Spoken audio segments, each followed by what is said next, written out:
Hello my dear students, welcome to NS মহাবিদ্যালয় e-learning platform. এই ভিডিওটি 6 সেমিস্টার ফিলোসফি অনার্সের স্টুডেন্টদের জন্য। তোমাদের C14-এ অর্থাৎ 20th সেঞ্চুরি ফিলোসফিতে ওয়েস্টার্নে, সেখানে আমরা উইটগেনস্টাইন আলোচনা করেছিলাম। আজকে আমরা আলোচনা করব ফেনোমেনোলজি নিয়ে। এটাও বেশ কয়েকটা ভিডিও নিয়ে আলোচনা করতে হবে, কারণ অনেকটাই বড় একটা টপিক। যদিও আমরা ক্লাসেও অনেকখানি করে ফেলেছি, সেখানে লিখিয়েছিলাম তোমাদেরকে, কারণ ফেনোমেনোলজিতে বিশেষ কিছু টার্মস রয়েছে, সেগুলো আমি বলেছিলাম এবং লিখিয়ে দিয়েছিলাম যে সেগুলো ইংরেজি টার্মগুলোই তোমরা পড়বে, মুখস্থ করবে এবং তাদের যে স্পেলিংগুলো আছে সেগুলো কিন্তু খুব কেয়ারফুলি আয়ত্ত করবে, কারণ ওগুলোর বাংলা সম্ভব নয় আর স্পেলিংগুলো অনেকটাই আলাদা রকমের, তাই ওগুলো কেয়ারফুলি দেখবে। আজকে আমরা বেসিক ফার্স্টে শুরু করব যে ফেনোমেনোলজি কি, বা ফেনোমেনোলজি বলতে হুসাল কি বোঝাতে চেয়েছেন সেই বিষয়টা নিয়ে। তো এখানে বলে রাখি যে ফেনোমেনোলজি শব্দটা ফিলোসফিতে ভীষণ ইম্পর্টেন্ট, কারণ ফেনোমেনোলজি ফিলোসফিকে একটা ক্রাইসিস মুমেন্ট থেকে তুলে নিয়ে তার অস্তিত্বের পুনরুদ্ধার করতে সাহায্য করেছিল। এক্ষেত্রে বলতে হয় যে যখন গ্রিক ফিলোসফিক্যাল ট্রেন্ড চলছে, অর্থাৎ অ্যানশিয়েন্ট ফিলোসফি যখন চলছে, তখন কিন্তু ফিলোসফির মর্যাদা খুব উঁচু দরের ছিল। অ্যাকচুয়ালি সেটা ছিল ফাউন্ডেশনাল ফিলোসফি। তো ফাউন্ডেশনাল ফিলোসফি থেকে পরবর্তীতে মিডিয়াভেলেও ফাউন্ডেশনাল ফিলোসফির যে অস্তিত্ব তা রক্ষা হয়েছিল, কিন্তু পরবর্তীতে অনেক স্পেকুলেশন এবং স্কেপটিসিজমের ফলে কি হয়, তার যে মর্যাদা সেটা ক্ষুণ্ণ হতে থাকে, ফলে একটা ক্রাইসিস দেখা যায়। ফিলোসফি তার ফাউন্ডেশনাল বেস হারিয়ে খুব নিম্নমানের দিকে অগ্রসর হতে থাকে, যেটা অনেক দার্শনিকই মেনে নিতে পারেননি। এক্ষেত্রে আরেকটি উল্লেখযোগ্য বিষয় হলো এই যে ফেনোমেনোলজি টার্মটা, সেটা কিন্তু কেবলমাত্র যে হুসাল প্রথম ব্যবহার করেছেন তা নয়, তার আগে ঊনবিংশ শতকেও কিন্তু এই টার্মটা আমরা অনেকের ফিলোসফিতে, অনেকের দার্শনিক চিন্তায় পেয়েছি, যেমন তার মধ্যে হেগেল, কান্ট উল্লেখযোগ্য। তো তাদের দর্শনও হুসালকে অনেকটা প্রভাবিত করেছিল ঠিকই, কিন্তু হুসালের যে চিন্তাধারা তা তাদের থেকে অবশ্যই আলাদা রকমের।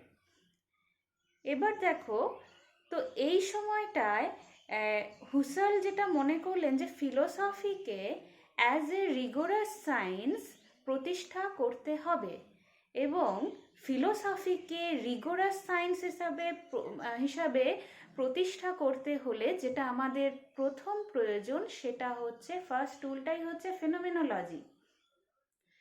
এবার ফেনোমেনোলজি এর আগে আমি বললাম, এর আগে আমরা অনেকের দর্শনে পেয়েছি, কিন্তু as a method to establish philosophy as rigorous science, এটা আমরা প্রথম পাই এডমন্ড হুসার্লের ফিলোসফিতে। তাই এডমন্ড হুসার্লকে as a 20th century philosopher, তাকে কিন্তু the founder of modern phenomenology বা অনেক সময় দ্য ফাউন্ডার অফ ফেনোমেনোলজিও বলা হয়। তোমরা অনেক জায়গায় অনেক বইতে হয়তো শুধু ফাউন্ডার অফ ফেনোমেনোলজিও পাবে, আবার খুব বিশেষিত করে বলতে গেলে ফাউন্ডার অফ মডার্ন ফেনোমেনোলজিও বলা হয়। এডমন্ড হুসার্লের যিনি টিচার ছিলেন, যিনি গুরু ছিলেন, তিনি ছিলেন হচ্ছে ব্রেন্টানো, একজন ফেমাস সাইকোলজিস্ট।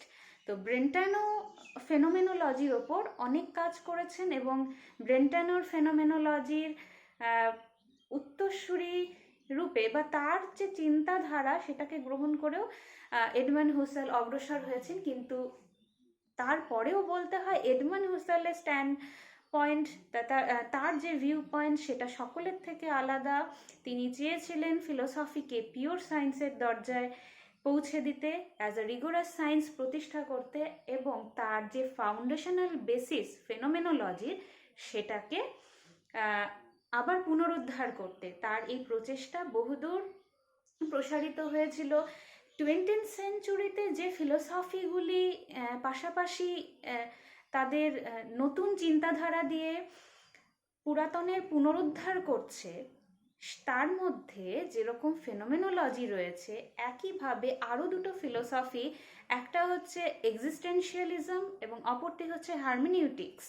এই দুটো ফিলোসফিক্যাল ট্রেন্ডস কিন্তু ফেনোমেনোলজির থেকে ফেনোমেনোলজির দ্বারা অনেকটাই প্রভাবিত হয়েছিল। এক্সিস্টেন্সিয়ালিজমও তোমাদের ফিলোসফিক্যাল, যেটা তোমাদের ইসে আছে, তোমাদের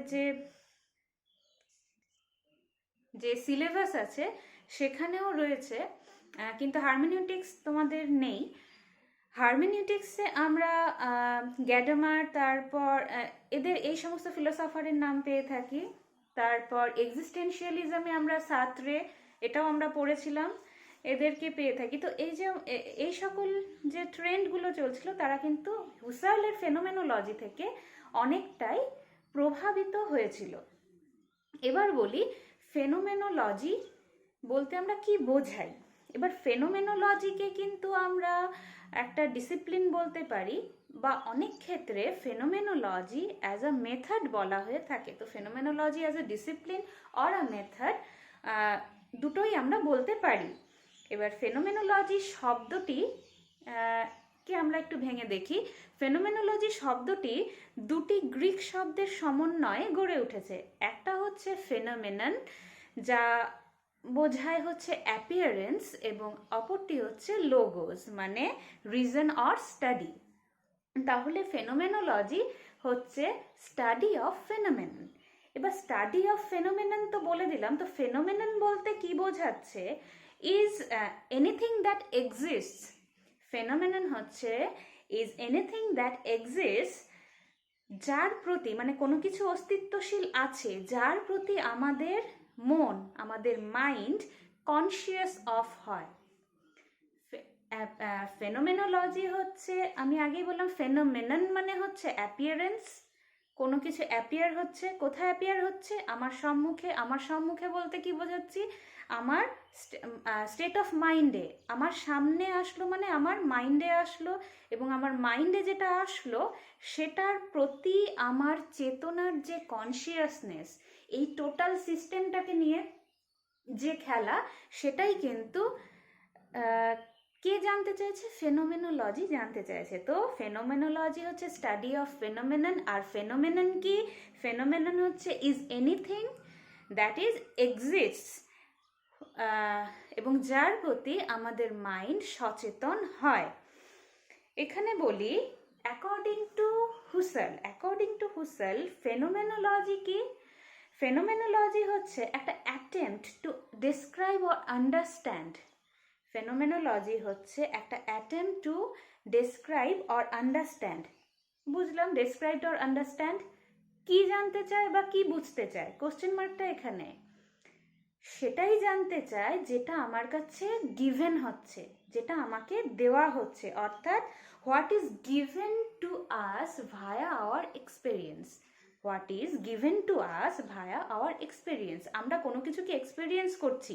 আমার চোখের সামনে একটা লাইট জ্বলছে, অনেক পাওয়ারফুল একটা আলো জ্বলছে, যার জন্য আমি তাকাতে পারছি না। আমার এক্সপেরিয়েন্স হচ্ছে যে আলোটা খুবই তীব্র, যার জন্য আমি ভালো মতো তাকাতে পারছি না। এই যে এক্সপেরিয়েন্সটা ভায়া কিসের হচ্ছে? তোমার সেন্স অর্গানের থ্রু হচ্ছে। তোমার সেন্স অর্গান তোমার চেতনাকে, তোমার কনসিয়াসনেসকে একটা বার্তা পৌঁছে দিচ্ছে যে এমন একটা কিছু আছে যার জন্য তুমি ভালো করে তাকাতে পারছো না। তার মানে তুমি কেন তাকাতে পারছো না, তার প্রতি তোমার যে সচেতনতা, এই সচেতনতা কার প্রতি? সেটা হচ্ছে তোমার subject, and that subject leads to an object. What is that object? Object is that light. তো এইভাবে একটা চেইন চলতেই থাকবে, এবং এই সূত্র ধরে আমি যেখানে পৌঁছানোর চেষ্টা করব সেটা হচ্ছে the essence of that consciousness. তাহলে আমার মূল মোদ্দা বিষয় হলো আমার কনসিয়াসনেস কোন ডাইরেকশনে যাচ্ছে, সেই ডাইরেকশনে গিয়ে সেই এসেন্সটাকে গ্র্যাব করা, ওই এসেন্সটাকে ধরা। ওই এসেন্সটাই হচ্ছে আমার অ্যাক্ট অফ কনসিয়াসনেসের মূল বিষয়। এবার বলি, হুসালের মতে ফেনোমেনোলজি হলো একটা ইনভেস্টিগেশন, একটা অনুসন্ধান, investigation of the essence or the nature of material things that appear to us in the world. আবার রিপিট করছি, investigation of the essence or the nature of material things that appear to us in the world. আবার একটু আগে উদাহরণ দিয়ে বললাম যে একটা আলো জ্বলছে, আমি দুদিক থেকে মানে দুটো রাস্তা দিয়ে যাওয়া আসা করতে পারি। এক হচ্ছে আমি একবার বাইরে যাচ্ছি, একবার আমার ভেতরে আসছি। বাইরে যাচ্ছে কি, আলো জ্বলছে, একটা এক্সপেরিয়েন্স হচ্ছে, আমি তাকাতে পারছি না। আমি কেন তাকাতে পারছি না? আমার সেন্স অর্গান আমাকে বলে দিচ্ছে, একটা সিগন্যাল পাঠাচ্ছে যে বাইরে খুব বড় একটা তীব্র আলো আছে, যার জন্য আমি তাকাতে পারছি না। তো এই যে কনসিয়াস হওয়া অ্যাবাউট দ্য লাইটনেস, তো এই লাইটনেসের জন্য যে আমি তাকাতে পারছি না তার একটা কারণ থাকবে। তার মানে বেশি পাওয়ারের একটা আলো, কম পাওয়ারের আলো হলে নিশ্চয়ই আমার অসুবিধা হতো না। বেশি পাওয়ারের একটা আলো, একটা বাল্ব জ্বলছে, একটা লাইট জ্বলছে, তো সেটা আমার সাবজেক্ট। তার মানে এই যে রেফার করছে, তার মানে একবার আমার বাইরে একটা কিছু রয়েছে অবজেক্ট, সেটা আমাকে একটা সিগন্যাল দিচ্ছে, আমার ভেতর থেকে আবার আমার কনসিয়াসনেস একটা সিগন্যাল পাঠাচ্ছে টুয়ার্ডস দ্যাট অবজেক্ট, যার প্রতি আমার কনসিয়াসনেস, আমার চেতনা সচেতন হচ্ছে। চেতনা এবং সচেতন হওয়াটা কিন্তু দুটো আলাদা বিষয়। চেতনা থাকা, কনসিয়াসনেস থাকা এবং কনসিয়াসনেস অ্যাবাউট দুটো কিন্তু আলাদা জিনিস। কনসিয়াসনেস আছে, থাকতেই পারে, নো প্রবলেম। তুমি যখন ঘুমিয়ে আছো তখনও তোমার তুমি কনসিয়াস, তুমি নিশ্চয়ই মৃতদেহ নয়। তো কনসিয়াসনেস থাকা এবং কনসিয়াসনেস ডাইরেক্টেড টুয়ার্ডস সামথিং, কোনো দিকে ধাবিত হওয়া, দুটোর মধ্যে কিন্তু পার্থক্য আছে। পার্থক্যটা কি? অ্যাক্ট অফ ডুইং সামথিং, কোনো অ্যাক্ট হওয়া বা ডুইং সামথিং, এটাই হচ্ছে পার্থক্য। কনসিয়াসনেস কখনোই নিজে নিজে চলাফেরা করতে পারে না, নিজে নিজে কোনো দিকে টুয়ার্ডস সামথিং যেতে পারে না, সামনের দিকে ধাবিত হতে পারে না। কনসিয়াসনেস একা একা সবসময় ধাবিত হবে টু অ্যান অবজেক্ট। ঠিক আছে? তো এখানে বলি, ফেনোমেনোলজি অ্যাজ ফাউন্ডেশনাল সায়েন্স বললাম, অ্যাজ রিগোরাস সায়েন্স বললাম, বা ফিলোসফিকে অ্যাজ আ ফাউন্ডেশনাল ফিলোসফি প্রতিষ্ঠা করা, এটাই ছিল কিন্তু হুসার্লের মূল বক্তব্য। আচ্ছা, এই আলোচনার এই ক্ষেত্রে মিডিলে এসে একটা কথা তোমাদেরকে মনে করাই, যে আমি আগেও বলেছিলাম, এখনো আবার বলছি, যে তোমরা কিন্তু অবশ্যই যা কিছু বলছি সেটা পজ করে যদি খাতায় লিখেও নাও, তোমরা দেখবে হয়তো শুনতে মনে হচ্ছে সামান্য কিছু লাইন, কিন্তু এই লাইনগুলোও যদি তোমরা স্টোর করো তাহলে তোমাদের কিন্তু একটা বড় ফুল ফ্রেজড নোট হয়ে যাবে। ঠিক আছে? তোমরা যা কিছু ইনফরমেশন পাচ্ছ, যেটা ইংলিশে পাচ্ছ সেটা ইংলিশে, যেইটুকু বলছি এই যে ফাউন্ডেশনাল ফিলোসফি, রিগোরাস সায়েন্স, এইগুলোকে এইভাবেই রেখে দিও। এইভাবেই রেখে হুসার্লের মত অনুযায়ী এগুলোকে এইভাবেই কনস্ট্রাক্ট করো, তাহলে কিন্তু কনস্ট্রাকশনটা দেখতে সুন্দর হবে, নোটটা ভালো হবে। আর আগেও বলেছি, এগুলোর অ্যাজ ইট ইজ বাংলা হয় না, এবং তার চেষ্টাও করো না, তাহলে জিনিসটা একেবারেই যা বোঝাতে চাইছে সেই এসেন্সটা থাকবে না।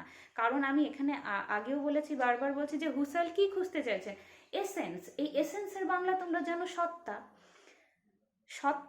পিওর সত্তা স্টেজের পার্থক্য হয়। তো সত্তা বলতে তুমি লিখতেই পারো সত্তা, কিন্তু ফেনোমেনোলজিতে এসেন্স বলতে কি বোঝাচ্ছে সেটা কিন্তু একটা অন্য কিছু বা আলাদা কিছু। ঠিক আছে? থিং ইন দেমসেলফ তোমরা কান্টের দর্শনেও পেয়েছো, থিং ইন দেমসেলফ তোমরা ফেনোমেনোলজিতে, হুসার্লের ফিলোসফিতেও পাবে, আগেও পাবে এবং পেয়েছো, বলেওছিলাম। তো দুটোর মধ্যে আকাশ পাতাল পার্থক্য আছে, সত্তার মধ্যেও পার্থক্য আছে। সুতরাং যেই শব্দটাকে যেইভাবে ব্যবহার করছে তাকে ঠিক সেইভাবেই রেখে তোমরা আলোচনাটাকে বোঝার চেষ্টা করো এবং ডিপে যাওয়ার চেষ্টা করো। এখানে বলছি, যেটা বললাম, তাহলে হুসার্লের মতে ফেনোমেনোলজিক্যাল মেথড, যখন বলছি ফেনোমেনোলজিক্যাল মেথড, তখন সেটা বোঝাবে কি? To understand A phenomena. ঠিক আছে, এবার without taking into consideration the preconceived assumption or notion or presuppositions. হুসার্ল যখন ফেনোমেনোলজিকে অ্যাজ এ রিগোরাস সায়েন্স বা তোমার হচ্ছে ফাউন্ডেশনাল ফিলোসফি করে গড়ে তুলতে চাইছেন, ঠিক আছে, এটা কি হচ্ছে ভাইস ভার্সা হচ্ছে, কারণ হচ্ছে ফিলোসফির মধ্যেই একটা ট্রেন্ড ফেনোমেনোলজি। এবার ফেনোমেনোলজি নিজের কার্যকারিতা দিয়ে ফিলোসফিকে তার পুরনো যে দরজা রয়েছে বা পুরনো যে তার ঐতিহ্যময় যে স্থান রয়েছে সেটা ফিরিয়ে দেওয়ার চেষ্টা করছে। তো ফেনোমেনোলজি যেইভাবে অগ্রসর হবে সেটা ফিলোসফিকেও এফেক্ট করবে, ঠিক আছে, কারণ ফিলোসফি বাদ দিয়ে তো ফেনোমেনোলজি নয়। তো ফেনোমেনোলজি চাইছে ফিলোসফিকে তার ফাউন্ডেশনাল যে স্থানটা সেটা ফিরিয়ে দিতে। সেখানে তার প্রথম যে পদক্ষেপটা হবে সেটা হচ্ছে ফেনোমেনোলজিকে অ্যাজাম্পশনলেস হিসাবে, স্পেকুলেশনলেস হিসাবে গড়ে তোলা। আমরা এর আগে যে ধরনের যে যা কিছু পড়ে এসেছি, যেরকম তোমার এম্পিরিসিজম বলো বা র্যাশনালিজম বলো, আইডিয়ালিস্ট ফিলোসফি বলো, সেখানে প্রত্যেকটা স্থানেই কিছু না কিছুকে স্বীকার করে নেওয়া হয়েছে। এই যে কোনো কিছুকে স্বীকার করে নেওয়া, যে এটা আছে, এটাই হচ্ছে অ্যাজাম্পশন। তো এই প্রিসাপোজিশন, অ্যাজাম্পশন, এগুলোকে স্বীকার করে নেওয়া চলবে না। হুসার্ল তাই বলেছেন। তিনি ফেনোমেনোলজিকে প্রিসাপোজিশনলেস অর স্পেকুলেশনলেস সায়েন্স রূপে কল্পনা করেছিলেন। তাহলে অ্যাজ আ সামারি আমরা কি বলতে পারি? হুসার্লের মতে ফেনোমেনোলজি হলো কি সায়েন্স অফ অল সায়েন্স। এটাও একটা ট্যাগলাইন কিন্তু, সায়েন্স অফ অল সায়েন্স, খুব ইম্পর্টেন্ট। হুসার্লের মতে ফেনোমেনোলজি হলো science of all science which deals with, যা জানতে চায় বা বুঝতে চায়, আন্ডারস্ট্যান্ড করতে চায়, দ্য ফেনোমেনা। কিসের মাধ্যমে? Via the experience of the self. সেলফের যে এক্সপেরিয়েন্স হয়, আমারই তো এক্সপেরিয়েন্সটা হচ্ছে, তাই না? আমার সামনে যা কিছু ঘটছে সেই ঘটনাটার এক্সপেরিয়েন্স তো আমার হচ্ছে, আমার থ্রু আমার সেন্স অর্গান। তো আমার সেলফের এই আমার করতে করতে কিন্তু আমি তো একটা ছোট্ট ইগো, ঠিক আছে? এইভাবে এই আমার করতে করতে যখন সব ইগোর একটা মূল বিষয় পাওয়া যাবে, যেটা সবার ক্ষেত্রে, যেমন আমিও মানুষ, আরেকজনও মানুষ, অপর আরেকজন ব্যক্তিও মানুষ, তো প্রত্যেকেই মানুষ, কিন্তু তাদের মধ্যে একটা মূল বিষয় কি আছে? মনুষ্যত্ব, যা সব মানুষকে তার চারিত্রিক বৈশিষ্ট্যের আলাদা হওয়া সত্ত্বেও কি করছে? একটা মূল সূত্রে আবদ্ধ করছে, যে সবার মধ্যে একটা জিনিস কমন আছে, সেটা হচ্ছে মনুষ্যত্ব। তো হুসার্লও তাই খোঁজার চেষ্টা করেছিলেন যে সব এক্সপিরিয়েন্স তো হচ্ছে, এত এক্সপিরিয়েন্সের মধ্যে থেকে যেটা অবজেক্টিভিটি বা সাবজেক্টিভিটি যাই বলি না কেন, সেগুলোকে আমি বাদ দিতে দিতে আলটিমেটলি যেটা পড়ে থাকবে, যেটা আমার কাঁচামাল, মূল রসদ পড়ে থাকবে আমার অ্যাক্ট অফ কনসিয়াসনেসের, সেই মূল বিষয়টা যা আমাকে কি করছে? জ্ঞাত করছে, বা আমার নলেজের মূল কারণ হচ্ছে, আমার জ্ঞান হচ্ছে যার জন্য, সেই মূল সত্তাটার প্রতি, সেই তার প্রতি যে আমার জ্ঞান হওয়াটা, যার জন্য আমার জ্ঞান হচ্ছে, সেই বিষয়টাকে জানতে চাওয়াটাই হচ্ছে ফেনোমেনোলজির মূল কাজ। সেটাকেই তিনি বলেছেন এসেন্স, তোমরা বলতে পারো সত্তা। সেই সত্তাকেই জানতে চায় through the experience of the self. আর এক্সপিরিয়েন্স অফ দ্য সেলফকে আরও ভেঙে আমরা বলতে পারি গিভেন টু আওয়ার কনসিয়াসনেস, যেটা আমার কনসিয়াসনেসে গিভেন হচ্ছে। তোমার চোখের সামনে আমি যা দিচ্ছি, তোমার সামনে আমি একটা বই দিলাম, ঠিক আছে, তোমার সামনে আমি একটা বই রাখলাম, তো তোমাকে যেই বইটা দিয়েছি সেটা হয়তো একটা নীল রঙের কভারের বই, তার রাইটার আলাদা। আরেকজনকে আরেকটা বই দিলাম, তারটা লাল রঙের কভারের, ওটা অপর আরেকজন রাইটারে, তো তার বৈশিষ্ট্যগুলো আলাদা হয়ে যাচ্ছে। তোমার কাছে, তোমার সেন্স অর্গানের কাছে কি গিভেন হলো, তার উপর ভিত্তি করে মূল যে প্রাইমর্ডিয়াল বা যেটা আমার মূল বিষয়, সেই মূল বিষয়ের দিকে আমার ধাবিত হওয়ার যে চেষ্টা, এই প্রচেষ্টাটাই হলো ফেনোমেনোলজির মূল প্রচেষ্টা। পরিশেষে আমরা আপাতত তো ফেনোমেনোলজিক্যাল ইন্ট্রোডাকশন পার্টে আছি, যে হুসালের মতে ফেনোমেনোলজি কি বা কি রকম সেটা। তো লাস্টলি এই আলোচনার শেষে আমরা বলতে পারি যে ফেনোমেনোলজি কিন্তু লাস্টলি ট্রান্সেন্ডেন্টাল আইডিয়ালিজমে পৌঁছতে চায়, বা এর পরিণতি, ফেনোমেনোলজির লাস্ট পরিণতি হচ্ছে ট্রান্সেন্ডেন্টাল আইডিয়ালিজম, যেটা ট্রান্সেন্ডেন্টাল ইগোর দ্বারা পরিসমাপ্তি ঘটে যার। এবং এর মূল বক্তব্য হলো সেলফ অর কনসিয়াসনেসই হলো সমস্ত জ্ঞান ও বিষয়ের মূল উৎস। একটু আগেও বলেছি যে ওই এসেন্সটাকে খোঁজা, যে আমাদের রাম শ্যাম যদু মধু গীতা সীতা প্রত্যেকে আলাদা, প্রত্যেকটা ব্যক্তি তার ব্যক্তিত্ব, তার গঠন, তার গড়ন প্রত্যেকে আলাদা, কিন্তু তবুও তাদের মধ্যে একটা কমন কিছু আছে, সেটা হচ্ছে তার মনুষ্যত্ব। এটা জাস্ট বোঝানোর জন্য আমি জিনিসটা এখানে টানলাম, কিন্তু এর সাথে ফেনোমেনোলজিকে গুলিয়ে ফেলবে না। ফেনোমেনোলজি এর থেকে অনেক বেশি জটিল। ফেনোমেনোলজি এটাই জানতে চাইছে যে যা কিছু তোমার সেন্স অর্গানে গিভেন হচ্ছে, যা কিছু তোমার সামনে গিভেন হচ্ছে থ্রু ইউর সেন্স অর্গান, তার হাত ধরে কোথায় পৌঁছাতে যাব। এখানে হুসাল একটা তুমি একটা কোটেশনও রাখতে পারো। তিনি বলেছেন back to things themselves, back to thing themselves. এই ব্যাক টু থিং দেমসেলফ বা আমরা এর আগে আমরা পেয়েছি থিং ইন দেমসেলফ, তো এখানে তিনি থিং দেমসেলফই বলেছেন। তো থিং দেমসেলফ বলতে দ্য পিওর এসেন্স, যা আমাদের সমস্ত জ্ঞানের মূল কারণ, এই পিওর এসেন্সে আমাদের পৌঁছতে হবে। এটাই হচ্ছে ফেনোমেনোলজির মূল বক্তব্য বা মূল তার যে উদ্দেশ্য, সেটাও বলতে পারো। ঠিক আছে, তো হুসালের ফেনোমেনোলজি কি তার বেসিক কিছু কনসেপ্ট আলোচনা করলাম। এরপর তো আরও অনেক কিছু রয়েছে, সেখানে হচ্ছে ফেনোমেনোলজিতে আমাদের আলোচনা করব। তোমাদের বোধহয় ক্লাসে রিডাকশন কিছুটা লিখিয়েছিলাম, তো রিডাকশনটাও আবার আলোচনা করব, ইন্টেনশনালিটি আলোচনা করব। এইভাবে আলোচনার মধ্যে দিয়ে ফেনোমেনোলজিটাকে বোঝার চেষ্টা করতে হবে। ফেনোমেনোলজি একটু টাফ আছে, বিশেষ কিছুই না, তবুও বোঝার চেষ্টা করলেই বোঝা যাবে, এমন কঠিনও কিছু না।